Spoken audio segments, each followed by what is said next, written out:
Sydney businesses are increasingly fed up with the latest round of industrial threats from the Trains Union and have launched a legal bid to stop it. One of those is Craig Laundy from Laundy Hotels. Craig, so nice to see you. You've said the unions are playing Russian roulette. Explain what you mean by that. Well, they've got the world watching us on New Year's Eve, and literally the world watching it. So the best marketing campaign free of charge. We lead every bulletin in the rest of the world with the fireworks. And they are dead set threatening to ruin that. And the uncertainty sitting around it is so much so that we've been compelled to enter the Fair Work Commission and lodge a Section 426 application so that we have some certainty. Certainty on a few fronts, Trudy. One, our staff can get to it. Two, our customers can get there. And we've taken money in good faith, bookings in good faith. And we're just asking for the opportunity to service them in good faith. And I don't think we're being unreasonable. You have a big footprint right across Sydney. What impact would it have if these strikes are able to go ahead? Massive. We would literally be the laughing stock of the world. And as I said, we lead every major newscast on New Year's Day with the fireworks over the Opera House and the Harbour Bridge. And if they weren't to go on, and the police commissioner is absolutely well within her rights to say, if we can't get the people out of Sydney post-closing, nothing good happens in the streets. We don't have enough police to police it. We need the public transport system to get people out of the city post-revelling on the night in an orderly fashion. You heard Premier Chris Minns earlier this hour. It seemed to me he's playing hardball with the unions here, saying they're not going to cave to the demand. To do so would mean every year, at this time of year, you get these sort of demands. Do you think he's been strong enough in terms of this is not the first union to have a brawl in the last few months with the New South Wales government? How do you rate how he's been dealing with the unions?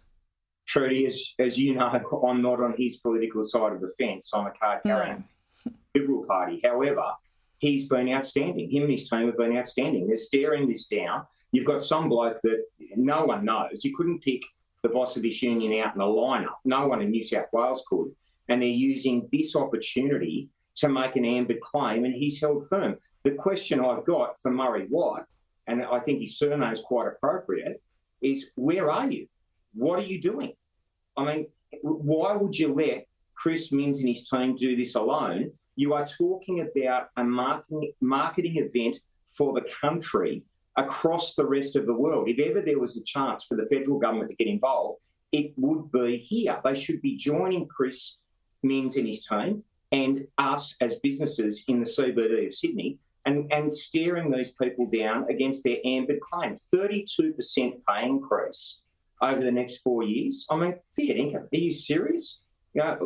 Honestly, I don't agree with Labor politicians often, but Chris Minns has got our complete and utter support. What happens if tomorrow it's, if the Fair Work Commission intervenes and this can't go ahead?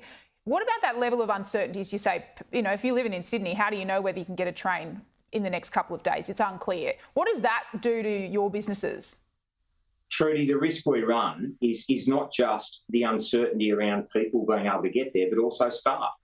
And what it does is throw absolute economic uncertainty. The one thing I can assure you of is we are prepared to cater for these people. We've incurred great costs to do it. Stock on hand, perishable food, you name it. We're ready to go, but we can't have the uncertainty, which is why we've lodged this action. And for this union to pull this on this most important day, it is the biggest day in the city's hospitality calendar. There will be hundreds of thousands of people from around New South Wales and Australia. I did a piece for the ABC yesterday, and I had two people watching me, and I joked with them. I said, "You're next up here."